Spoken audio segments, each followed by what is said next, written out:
So students, welcome आपका इस new part के अंदर।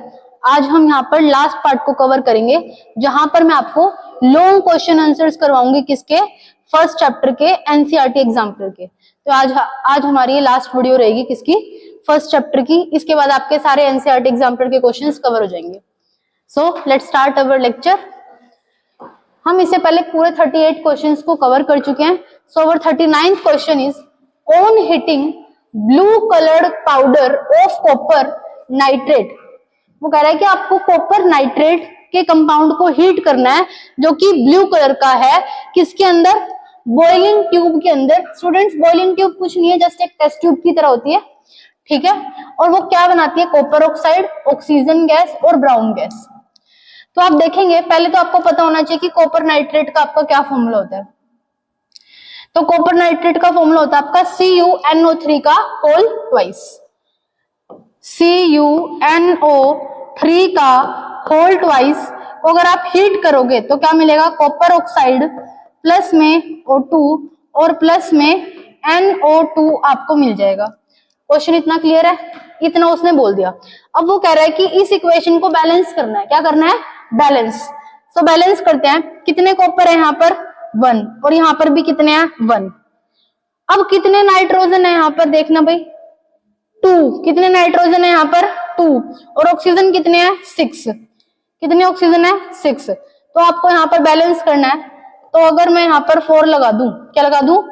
4, और यहाँ पर 2 और यहाँ पर 2, ठीक है। ये रिएक्शन मैंने अभी पहले ही बैलेंस करी थी थोड़ी देर पहले, तो इसलिए मेरे को पता थी। आप लोग देख लीजिए, 2 times of copper nitrate gives 2 times of copper oxide gives oxygen plus में 4 टाइम्स ऑफ नाइट्रोजन डाइऑक्साइड। तो हमारा फर्स्ट क्वेश्चन का आंसर आ गया है। हमसे फर्स्ट क्वेश्चन में पूछा गया था कि रिएक्शन को हमें बैलेंस करना है। क्या करना है? बैलेंस। तो हमारी रिएक्शन क्या हो गई? Balance. Identify the brown gas evolved. आपको क्या करना है? अब आपको ये बताना है कि कौन सी ब्राउन गैस है। आपको पता है नाइट्रोजन डाइऑक्साइड आपकी कैसी गैस होती है? ब्राउन गैस होती है। कैसी होती है? ब्राउन गैस होती है। NO2 के आपके क्या देखने को मिलते हैं? ब्राउन फ्यूम्स देखने को मिलते हैं। तो ये क्या है? आपकी ब्राउन गैस है। ये आपकी जो गैस है एक्स गैस, कैसी है? ब्राउन गैस है। कैसी है? ब्राउन। ये आपकी ब्राउन गैस है। Identify the type of reaction. आप देख सकते हैं कैसी रिएक्शन है ये? Thermal decomposition. कैसी है? Thermal decomposition. थर्मल डीकंपोजिशन है। What could be the pH range of the aqueous solution of the gas X? क्योंकि आपको पता है NO2 है। NO2 वाटर की प्रेजेंस में नाइट्रिक एसिड की फॉर्मेशन करती है, जो कि एसिड होता है। और आपको पता है एसिड की पीएच रेंज कितनी रहती है? लेस देन 7 रहती है। तो इसकी पीएच रेंज कितनी रहेगी? लेस देन 7 रहेगी। तो ये 4 क्वेश्चन आपके कवर हो चुके हैं। फर्स्ट में आपसे पूछा था बैलेंस करना है, फिर identify the type of reaction, brown gas कौन सी थी आपकी? NO2, और पीएच रेंज कितनी रहेगी? Less than 7। क्लियर है सभी को? हाँ जी। Give the characteristic test for the following gases. हाँ जी, CO2 का कैरेक्टरिस्टिक टेस्ट आप बताएंगे। आपको पता है अगर आप CO2 गैस को लाइम वाटर से पास करा दो, ये आपका लाइम वाटर है, इसमें से अगर आप क्या पास करा देते हो? CO2 गैस को पास करा देते हो, तो आपका एक इनसोल्यूबल सब्सटेंस बन जाता है, कैल्शियम कार्बोनेट। क्या बन जाता है? कैल्शियम कार्बोनेट बन जाता है, जिसकी वजह से आपको मिल्कीनेस अपीयर होती है। लाइम वाटर में से CO2 को पास कराने के बाद आपको एक इनसोल्यूबल सब्सटेंस देखने को मिलता है, जिसकी वजह से आपको मिल्कीनेस देखने को मिलती है। इट मींस दैट यहाँ पर आपका कौन सा टेस्ट हो गया? ये लाइम वाटर टेस्ट हो गया। क्या हो गया? लाइम वाटर टेस्ट हो गया। इतनी चीजें तो बहुत सारे स्टूडेंट्स याद कर लेते हैं। एक्चुअल में क्वेश्चन क्या आता है? एक्चुअल में क्वेश्चन ये आता है कि अगर आपकी CO2 गैस एक्सेस में पास करा दे इस सॉल्यूशन से, तो आपका क्या होता है? अगर CO2 गैस को मैंने एक्सेस में ले लिया, साथ में वाटर ले लिया, और साथ में क्या ले लिया? कैल्शियम कार्बोनेट ले लिया, तो आपका क्या प्रोडक्ट बनता है? ये क्वेश्चन अभी तक तो शायद नहीं आया है, बट मेरे को ऐसा लगता है कि आने की संभावना है, क्योंकि स्टूडेंट यहीं तक याद करते हैं। एनसीईआरटी में एक लाइन और दे रखी है ये वाली, तो यहां से भी आपका क्वेश्चन पुट डाउन हो सकता है कि अगर हम एक्सेस में CO2 पास करा देते हैं तो क्या बन जाता है? कैल्शियम हाइड्रोजन कार्बोनेट की फॉर्मेशन हो जाती है। किसकी फॉर्मेशन हो जाती है? कैल्शियम हाइड्रोजन कार्बोनेट की फॉर्मेशन हो जाती है, जो कि ये सोल्यूबल सब्सटेंस होता है। कैसा होता है? सोल्यूबल सब्सटेंस होता है आपके पानी के अंदर, जिसकी वजह से आपकी मिल्कीनेस डिसअपियर हो जाती है। First question, lime water test हम कराते हैं।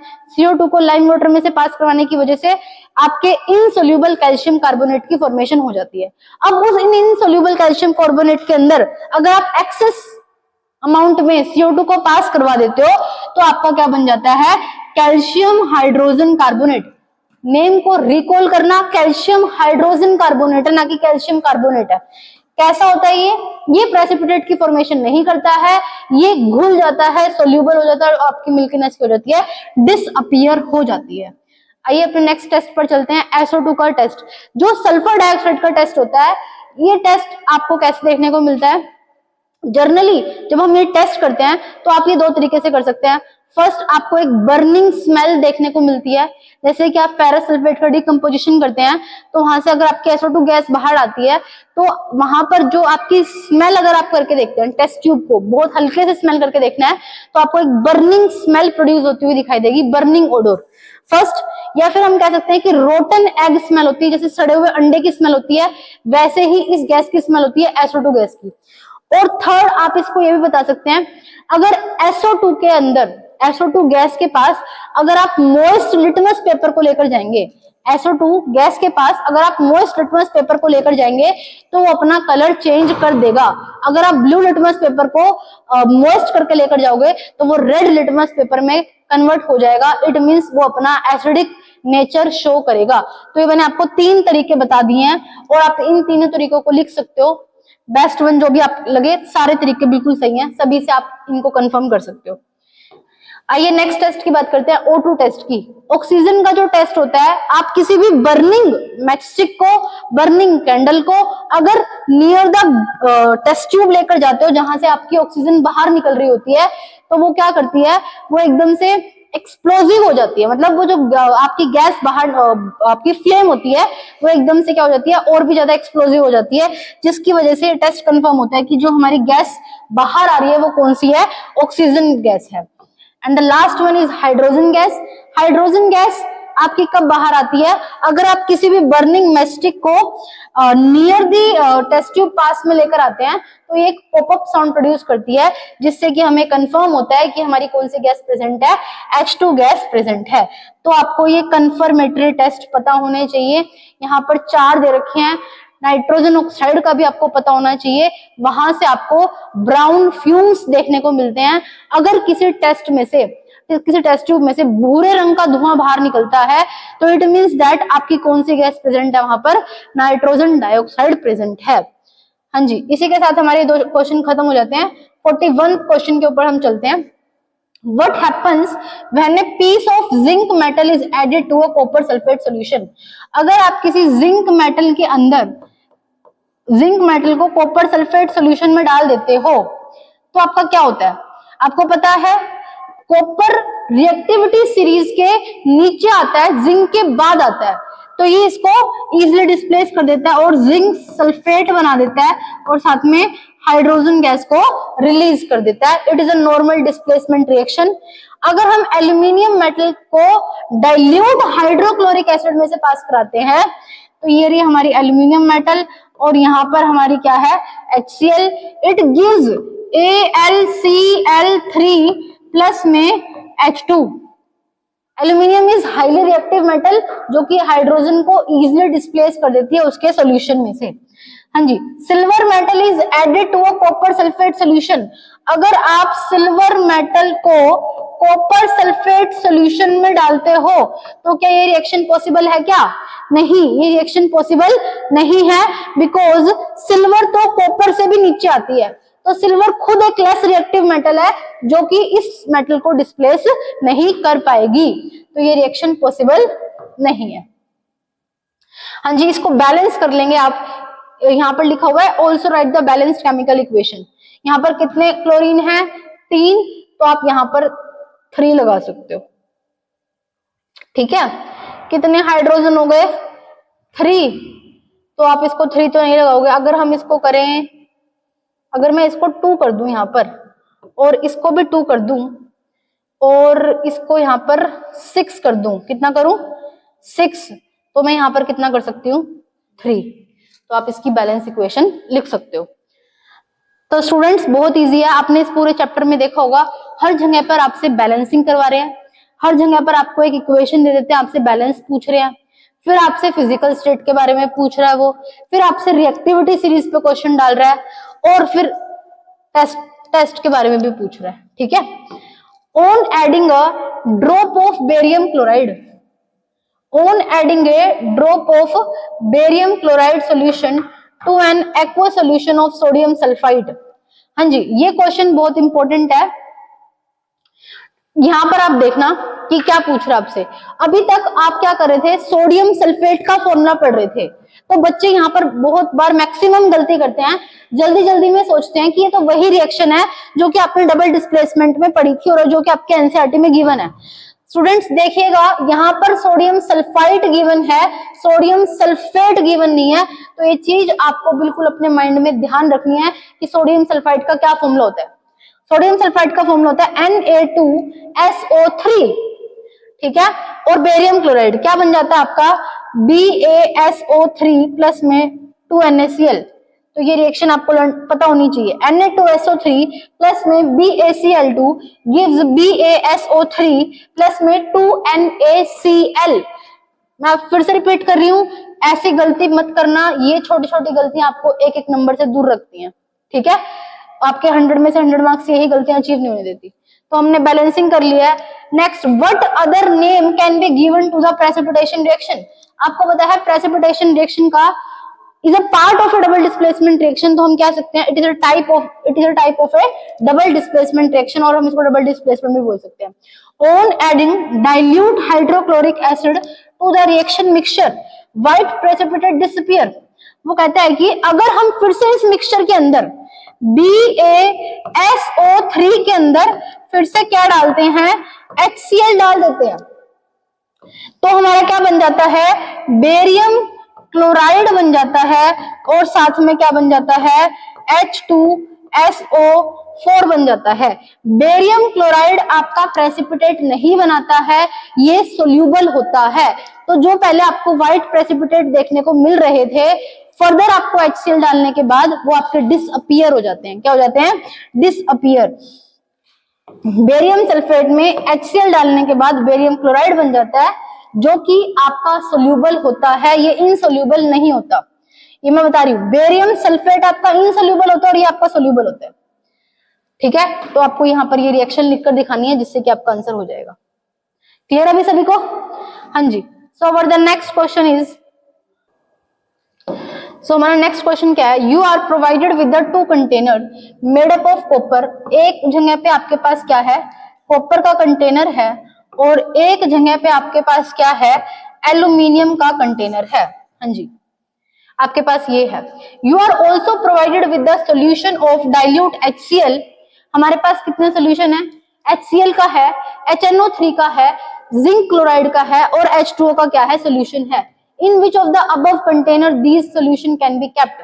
वो कहता है कि किस कंटेनर के अंदर हम ये सभी सोल्यूशन को रख सकते हैं और किसके अंदर नहीं रख सकते हैं। तो हम लोग करके देख लेते हैं। अगर मैं बात करती हूँ कॉपर की, सबसे पहले हम लोग बात करते हैं कॉपर की। अगर मैं कॉपर की रिएक्शन सबसे पहले किससे करवाती हूँ, HCl के साथ। कॉपर की रिएक्शन HCl के साथ क्या होगी, क्या नहीं, हाइड्रोजन कैसा होता है, ऊपर आता है और कॉपर कैसा होता है, नीचे। तो कॉपर कंटेनर के अंदर आप HCl रख सकते हो, रख सकते हैं ना, क्योंकि कॉपर उसे डिस्प्लेस नहीं करेगा। हाँ जी, HNO3 की बात कर लेते हैं। सेम HNO3, इसको भी आप रख सकते हो बिकॉज ये इसके हाइड्रोजन को डिस्प्लेस नहीं करेगा। नेक्स्ट है जिंक क्लोराइड। अगर मैं कॉपर की रिएक्शन जिंक क्लोराइड के साथ करवाती हूं तो जिंक कॉपर से ऊपर आता है, क्या आता है, ऊपर आता है, और कॉपर क्या आता है, नीचे आता है। तो आप इसको भी इसके अंदर रख सकते हो और ये इसको डिस्प्लेस नहीं करेगा। हाँ जी, और कॉपर को तो वाटर के अंदर रख ही सकते हैं। कॉपर और पानी का तो कोई मेल ही नहीं है, ये इसको भी डिस्प्लेस नहीं करेगा। तो हम कॉपर के अंदर ये सारे सॉल्यूशंस रख सकते हैं। अब हम क्या देखते हैं, एल्यूमिनियम वाला देखते हैं। क्या देखते हैं, एल्यूमिनियम वाला। सबसे पहले अगर मैं एल्यूमिनियम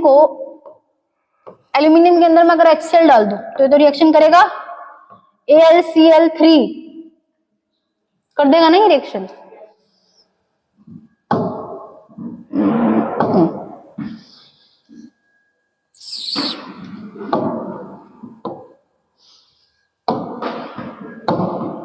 हाँ जी, यहां पर देखना AlCl3 ये तो रिएक्शन कर देगा, तो इसको तो हम रख ही नहीं सकते एल्यूमिनियम के अंदर।